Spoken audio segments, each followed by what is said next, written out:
From the Ticats Audio Network, this is Ticats Today with Louie B. Yes, it is Ticats Today for a Tuesday, May the 31st, 2022, the last day of May, which means it's the last day of the last month without CFL football for quite some time. 11 days until the Ticats open their season in Saskatchewan against the Riders. We've got a preseason game to get to before that. That's Friday in Guelph. And hopefully you'll join us on the Ticats Audio Network, the exclusive broadcast of the game. Andy Fantuz and I will get you set starting at 6:30. RJ Broadhead, Luke Tasker have the call from U of G Stadium starting at 7:30. Should be a great trip up Highway 6 as we take Ticats Audio Network on the road for the very first time. So very cool stuff and nice to try out some new technology in year 2 on the Ticats Audio Network. Thanks for joining us today, Louie B, on Ticats Today. Make sure to like and subscribe so you never miss an episode of this show or any other great shows we have for you on the Ticats Audio Network. Speaking of great shows, got a great one for you today. We're going to hear from Coach O in just a second. We'll hear from Chris Van Zeyl, who was removed from the veterans injured list and has been an active participant in practice for the last couple of days. We'll hear from we'll hear from Bailey Feltmate as well. Catching up with the second-year linebacker. Something caught my ear today as Simone Lawrence was yelling at his teammates as he was calling Bailey med school. So I wanted to find out what that was all about. So that's all coming up. And later on, we're going to be joined by the CFL on TSN's Glen Suitor, where he is getting set for the broadcast of tonight's game in Saskatchewan as the Riders take on the Blue Bombers. It's the first preseason game for Saskatchewan, the second for the Blue Bombers. That game is available on TSN starting at 8:30 tonight. No news and notes to tell you about from practice today, as no transactions were made. But let's start with the head coach of the Hamilton Ticats, also the president of football operations. That's Orlondo Steinauer, and I'm sure I'm going to mention this. I'm sure the guys are going to mention this. It's been hot at McMaster the last couple of days. 31 degrees today on the turf. All those little rubber pellets make it feel that much hotter. And we asked Coach about the conditions at training camp the last couple of days. Here's what he had to say. Yeah, it's awesome.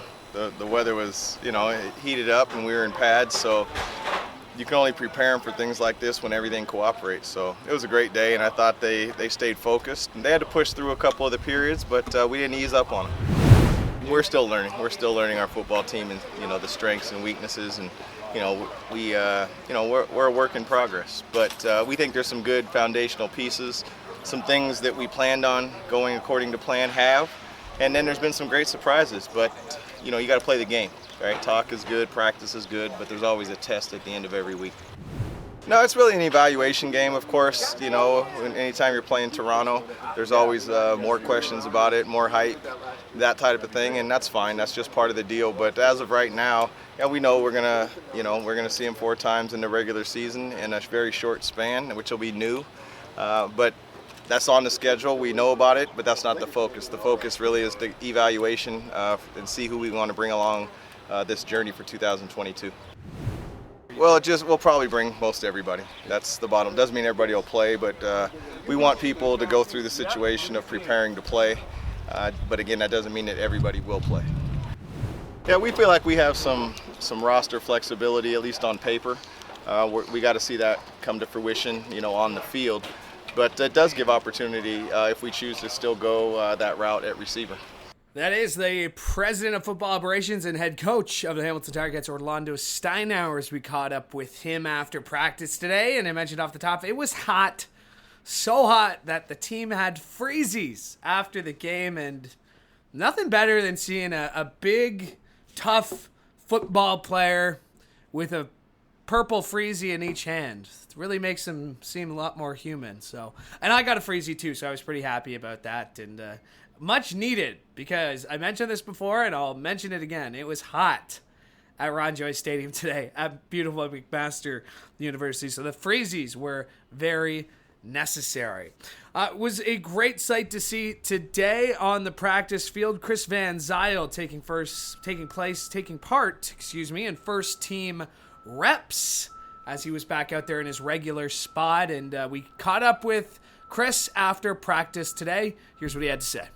I mean, it's kind of to be expected when you haven't done anything in camp and you come out, and this is day 2, but yesterday was really light duty, so I think I took every rep today, and yeah.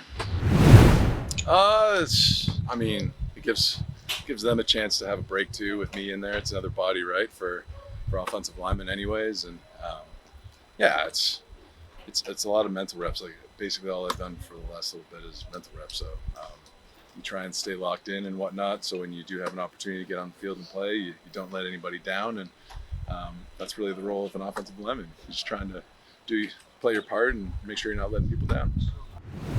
I think it's been great. I mean, guys have been moving in and out of different positions and trying to find out, I guess the coaches are trying to figure out where guys are going to play, and guys have moved around and still been productive, so I think it's a testament to the guys that we have in our group. It's a testament to our coach and our coaches and the system and scheme and whatnot, I've been really impressed watching these guys in inside run and team periods and how they pick up blitzes and how they run off the ball and all those different things. And I mean, it doesn't promise you anything on game day, but it's definitely a step in the right direction when you can kind of have some cohesiveness coming out of training camp. Yeah, I swear every year he comes in, it's just a little bit better. And I mean, some years a lot better. And this year I think he's taken another step in the right direction. And I mean, this is just what I've seen on film and whatnot and watched him on the field. And the way he focuses and he's able to digest information and movements and stuff like that, because it's a big part of being an offensive lineman, is being able to assess what's happening in front of you and move your body to intercept and that sort of thing. So watching how well he's progressed and how well he's played throughout camp, I'm pretty confident in his abilities. I mean, that's just me, but I've enjoyed watching him play so far. And that is Ticats offensive lineman Chris Van Zeyl. And at the end they're talking about his right guard, Jesse Gibbon, who's been looking pretty good out there in practice. He looked pretty good in the first game as well, his third year. And those two have been pretty much joined together since they both got here back in 2019. Chris Van Zeyl cut from the Toronto Argonauts, and man, they still must be kicking themselves about that one. What's he gone on to do with the Ticats? Oh, back-to-back East All-Star, Offensive Lineman of the Year, and getting ready to play another season at a high level is exactly what Chris Van Zeyl gets to do. And here at McMaster especially, I'm sure it's special for him, where his football journey started back as a defensive lineman with the Marauders a few years ago, and I'm sure he'll appreciate me just saying a few or a couple years ago here at McMaster. From a seasoned vet to not a rookie, but getting set for his second season is Bailey Feltmate, a draft pick of the Ticats the last few years, and getting set for his second season. And I want to talk to Bailey because right in front of me today during drills, Simone kept calling him Med School. That's it, Med School, that's it. So I had to ask, what's the deal with the nickname? Well, I guess since I started school, basically, I want to get into med school, and then it's been my goal to get in, and I'm going to try and get in after football, but we'll see. Right now, I've gotten into chiropractic school, so I'm just waiting to see if I want to pursue medicine, but either way, I'll be a doctor. It's been great, man. This year we only have a few rookies, so it feels like a pretty veteran room. And honestly, all the guys are so tight and willing to want to hang out and learn from each other. So I'm thankful for everybody around me, and I'm still learning as a second year and still trying to get the plays. And the older guys are always willing to help me, and they're never worried about who's taking whose spot. They just want to help. It's definitely a lot different than last year. It's a different month. The weather's a bit different even too. Having everything right here is nice. And it's just nice to be away from the stadium too at the same time to kind of get used to this and get joining with the team and whatnot. So I don't know, it's a great experience so far, so I'm enjoying it. Well, you probably typically hear a lot of people say that every year football kind of slows down. And so I guess I see football slowing down for me. Getting the plays was the hardest thing in my first year, obviously. And so this year is just getting into them, getting habitual on the field and kind of going with the flow. So far, so good. I think still a lot to learn, a little rust, but right now I feel great. Hope to go out on specials and rock it, and then get in when I can on defense. Would be great. And that is Bailey Feltmate, linebacker for your Hamilton Ticats, as we caught up with him after practice today. Getting set for his second season with the Ticats. Second round pick, 17th overall back in 2020. And great to catch up with him, and best of luck in his pursuit of becoming a doctor. So he's trying to get into med school there, he said off the top. He's already gotten a chiropractor school, so he's set. He's going to be a doctor, hence the med school nickname dropped by Simone Lawrence this week. All right, very pleased now to be joined by the CFL on TSN's Glen Suitor. He'll be on the call of tonight's preseason game in Saskatchewan between the Bombers and the Riders. Lots to get into, Suits, but want to take us back to your days as a player. Here we are about 10 days into training camp. What do you remember about being at this point of camp? Well, back then there was a month of camp, over a month, and about 100 guys, maybe 110 players in camp. We would have 4 preseason games. So there was actually 4, and we used to play an inter-squad game against the Bombers in Brandon, halfway in between the two cities. And so we do that as well with no special teams. So it was a real grind, but this is smarter for the players. I think we've evolved, and player safety has been so important to shorten camps. You can make these evaluations quickly, but that's what's so important and such a balancing act, Louie, between these preseason games and in training camp at this point, because everything you do as a player is being evaluated. So how you handle the heat in Hamilton in practice, how do you handle when you're a little nicked and you still have to go full speed in a practice and then transfer that to a preseason game. Every coach wants to win and every player wants to win, whether you're playing, cards on the plane on the way to the game or the actual game itself. But you can't sort of make decisions to try and get that win and sacrifice the chance to evaluate the young guys, because there's just, a limited time now. You know this Tiger Cats team well. You've seen them in the Grey Cup in back-to-back years. You've seen the continuation, and you can evaluate the guys they brought in. Alden Darby was great in the first preseason game. What questions would you like to see answered or attempt to be answered during training camp for this Ticats team heading into 2022? Well, I think balance on the offensive side of the ball, I think that's always going to be important. I look at the championship team, and they've been the championship team for 2 years in a row in the Bombers. And there's a few things that they do very well. They have great defense, which I think the Ticats have. In fact, yes, they lose Jagarrett Davis, but, Micah Johnson in the middle. And I think this defense in Hamilton's going to look good, this year, just like they did last year. So that's not a concern. But the Bombers have a great defense, a smothering defense that averaged just under 13 or 14 points per game. Think about that. Just allowing like 13.6 points per game. You got a chance to win every single night when your defense is doing that. So that's the first thing. I think Hamilton's good there. But balance on offense. This is what Winnipeg did very well. They had a good run game that they ran around 60% of the time. They mix that with their passing game and play action. With Andrew Harris. And that's something I think Hamilton can work on. Little more consistency in the run game. And that could be extended runs, like, those quick little dump passes to your back out of the backfield. Those to me are like extended running plays. So I'd like to see that there. How do they replace Speedy B? There's 6-7 catches a game right there that one of the other guys, maybe Braylon Anderson, has to pick up the slack there and become the 1,400-yard receiver. So who's that going to be in that lineup? And finally, and maybe, I buried the headline, but Dane Evans is now the guy.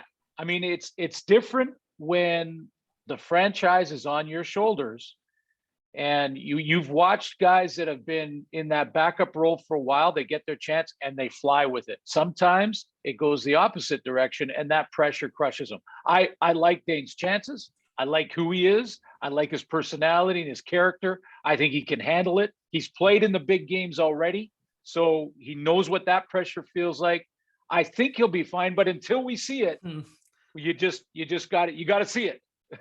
You must have been encouraged by, the first few weeks of camp here. Everybody who I've asked, what's your first impression of Day? And they talk about what they've seen on the field. Oh, he's throwing rockets. He's hitting his targets. He's moving quickly.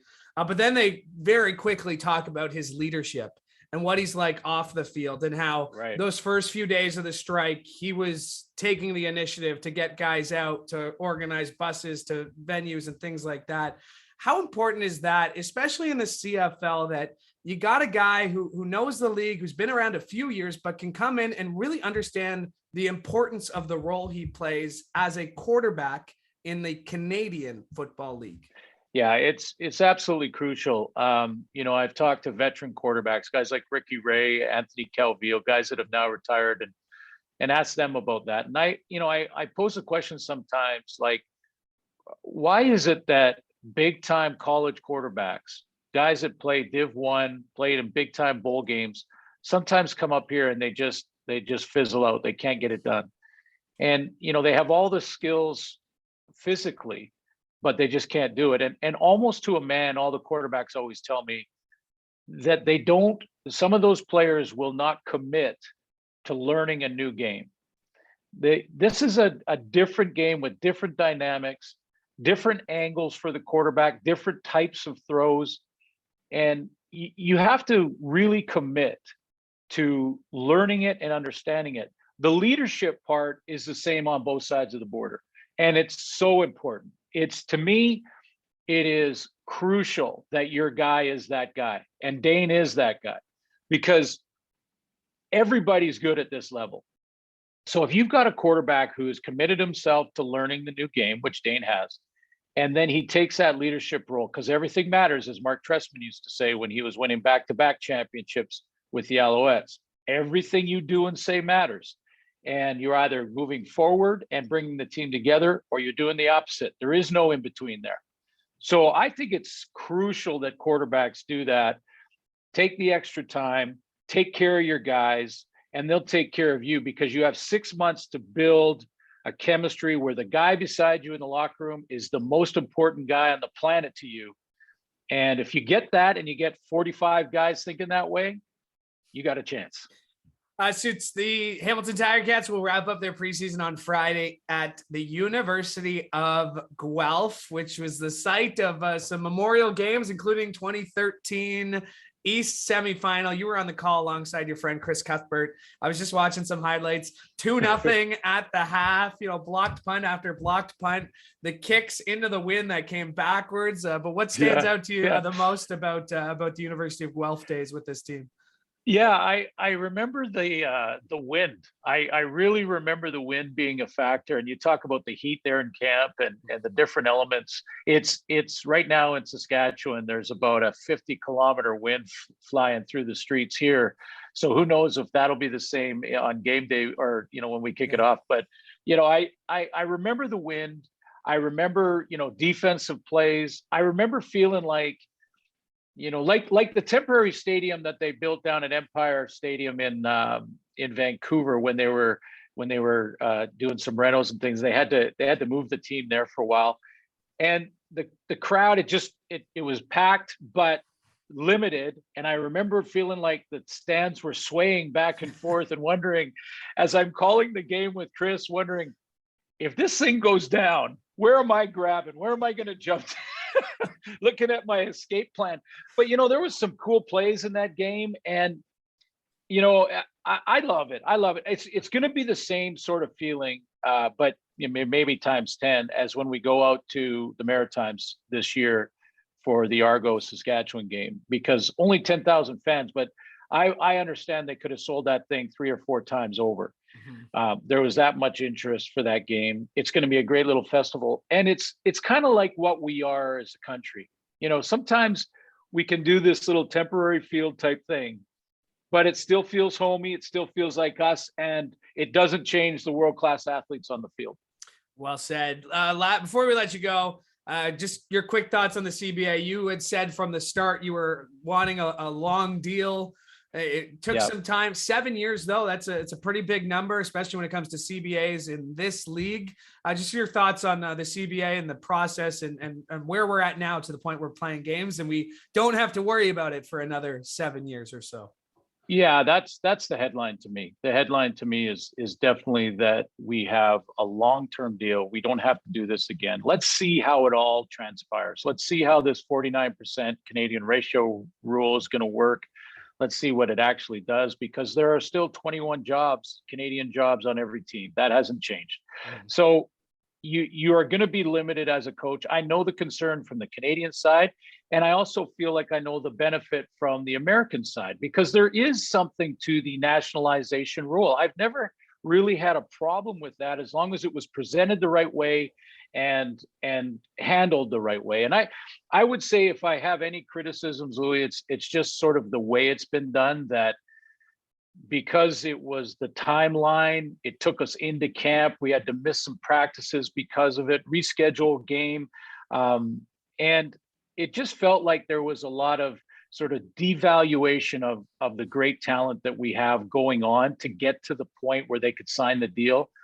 That's unfortunate, because we shouldn't be devaluing these great athletes. These guys are world-class, both Canadian and American. And as soon as we all believe that, we'll have a stronger league. And that's what I was disappointed with the negotiations. But man, I'm glad they're done. 7 years is the headline. We don't have to talk about this again. Let's see how the whole racial thing turns out.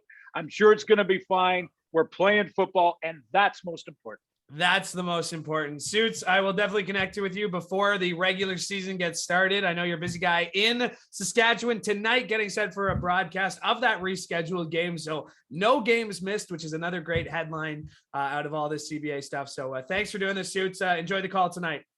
Thanks, Louis. Take care, man. My thanks to Glen Suitor for joining me. My thanks to you as well, as we could not do the show without your support. Make sure to like and subscribe to the Ticats Audio Network so you never miss this show or any of the other great offerings we have for you.